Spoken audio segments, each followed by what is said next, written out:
Hi, welcome to Not So Radical. I'm your host, Peter, bringing you news on Biden's first few days in office. Let's start with his inaugural address. Now you'll notice in Biden's speech he mentions the words hope, renewal, unify.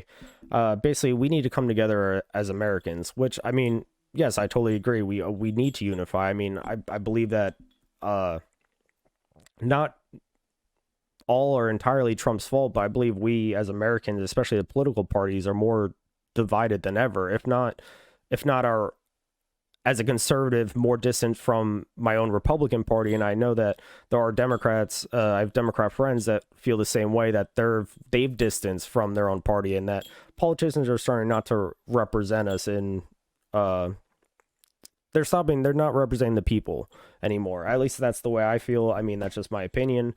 I mean, tell me if you have a different opinion, or you know what I mean, or any reasoning behind it. Would love to hear it. um but back to the words of unity and us coming together and so on and so forth. I just question where they've been the past 4 years.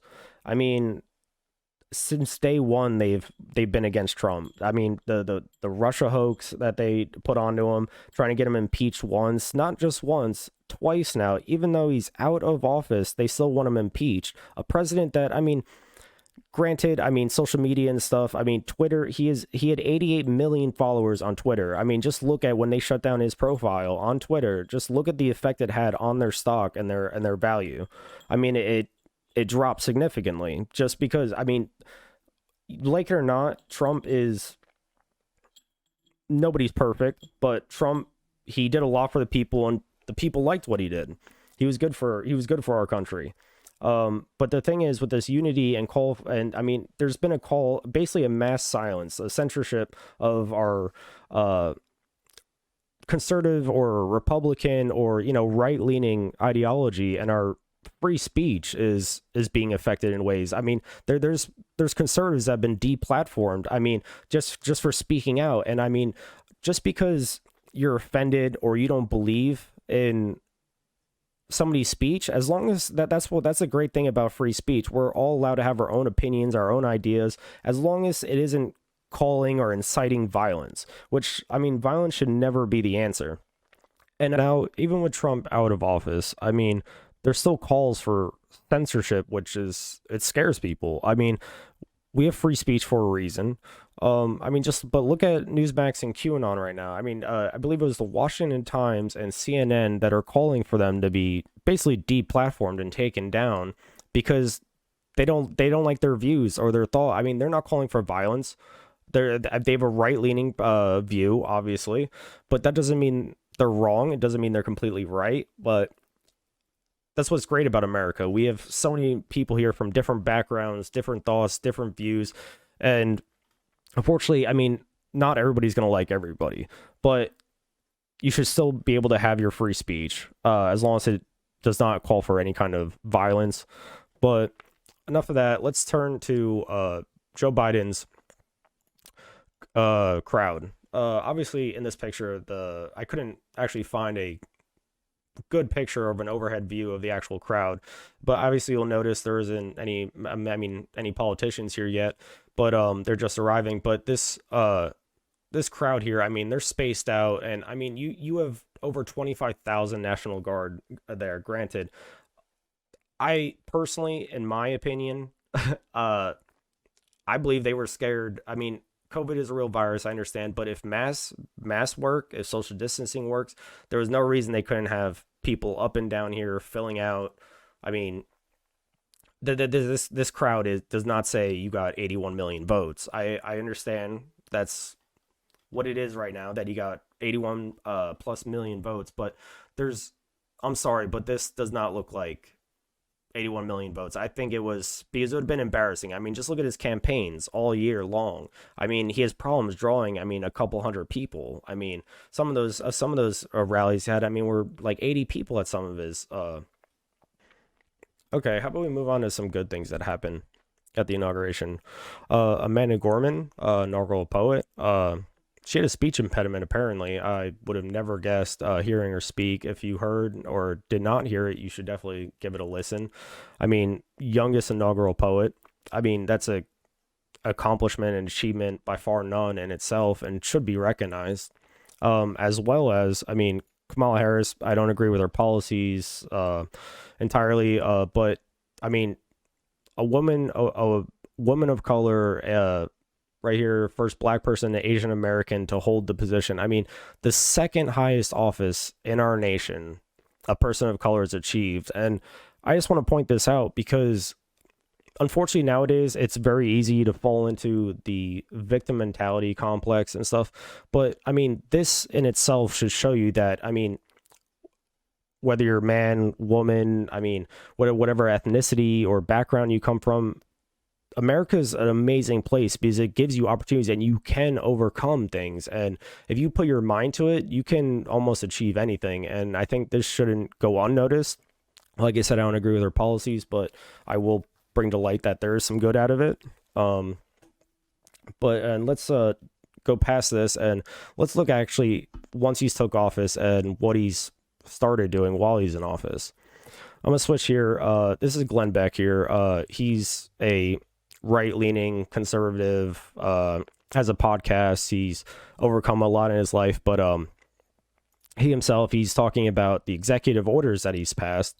I mean, let's just start off with the minimum wage. I mean, when you put minimum wage, when you raise taxes not just on businesses, but you also raise the minimum wage, and if you don't mindfully do that or take your time with doing something like that, it's going to hurt jobs. And when, I mean, there's already plenty of businesses out there that are looking for ways. And I mean, a lot of out there, like if they can, give you just enough hours so you're part-time, but not enough hours so you're full-time so you don't get benefits, or, I mean, just with COVID alone right now, I mean, so many people are out of work, laid off, I mean, let go. I mean, now is not a time to force the businesses that are already struggling to pay their workers $15 an hour when they're barely surviving, especially on top of these lockdowns and stuff. Let's also talk about the eviction freeze he proposed in the COVID relief bill. I mean, the eviction freeze, hey, that's great. It'll stop people from getting evicted, but the problem is people need jobs. They need stimulus. They need something, I mean, to happen. And I understand in his COVID relief bill as well, he's proposed the $14, the rest of the checks to get to 2,000, but now it's jumped from almost $1 trillion stimulus with when Trump wanted $2,000 stimulus checks to now $1.9 trillion COVID relief bill, which scares me because we all saw a lot of the things that, I mean, there's I believe $15 million going to transgender studies in Pakistan, a country where they heavily believe against gay marriage, transgenders and stuff of that nature. And the thing is, where's all the rest of the money going? Because it sure as hell is not going to the American people. And that's why I have a problem with the bill being way larger than the last one. I mean, I need to thoroughly read through the bill and look at where apparently this money's going, but I'll touch base with that at a later time. Also in his COVID relief bill, he's raising the federal minimum wage to $15 an hour. I just have one question. Businesses that are already struggling to survive, pay their workers, make ends meet, along with the lockdowns, how are they supposed to survive? Now they have to pay their workers $15 an hour now. I mean, it doesn't take much common sense, but it translates into more people losing their jobs or hours getting cut. And in layman's terms, it's going to hurt the economy more than it helps. And also, I mean, and then Biden also issued a 100-day mask challenge. Let's just say about the mask. I mean, whether you believe the masks work or do not work, let's be honest, 90% of the people out there, they wear the same mask day after day. I've seen people, I go to the gym, I see people put their mask on the dirty floor, and then after they're done boxing, put it back on their face. And I mean, it isn't, with COVID, it's more about being hygienic, and I mean, don't go around kissing strangers. But it's just madness. I mean, you have to wear a mask to walk inside a restaurant, but then you can take it off to sit next to 15 other people. It just makes no sense. If masks really did work, we would see more of an effect to curve COVID, but that isn't the point.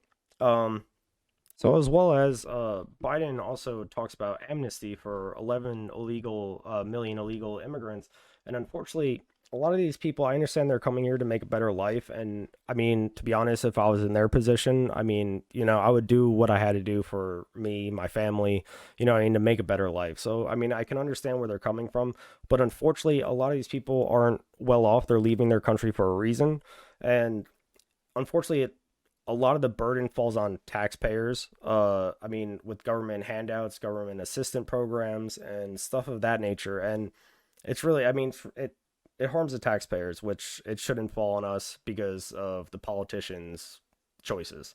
Also, he is reversing the travel ban from some Middle Eastern countries that hate us entirely, and those bans were put there for a reason. Which I mean, that's somewhat of a security risk and a concern. Uh, at least to me. I mean, it should be to other people, but that's just my opinion about it. Now, between Florida and California, in California, you have over 3 million cases of COVID.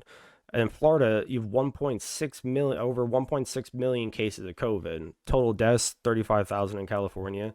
Total deaths in Florida, almost 25,000. That's a 10,000 difference. And I just want to say, if mass social distancing really work, why isn't California doing way much better than Florida? Why is it the other way around when Florida just used common sense? There's no mandates, but yeah, there's still a lot of people that use masks down there. There's a lot of people that social distance down there, but people use common sense. And I mean, Biden wants to lead by science. I mean, this is science. These are the facts. These are the numbers that are coming out about COVID from these two states, and the one that has higher numbers actually has more lockdowns, more mask mandates. The one which it doesn't make sense at all. And on that note, I would like to wrap it up for today. Thank you for listening to Not So Radical. Please like and subscribe, and feel free to comment down below what future content you'd like to see, whether you liked the video, didn't like the video, whether you agree with me, don't agree with me, and I welcome anybody. I mean, whether you agree with me or not. I mean, this is having open dialogue and talking about things without violence or without hate. I mean, this is the only way we're going to come back and meet in the middle. And that's honestly the purpose of this channel, is to try to the information out there, talk about it, get it out there, get people thinking, and trying to work it out and trying to make America great, make it a better place. And on that note, again, thank you, and have a nice weekend.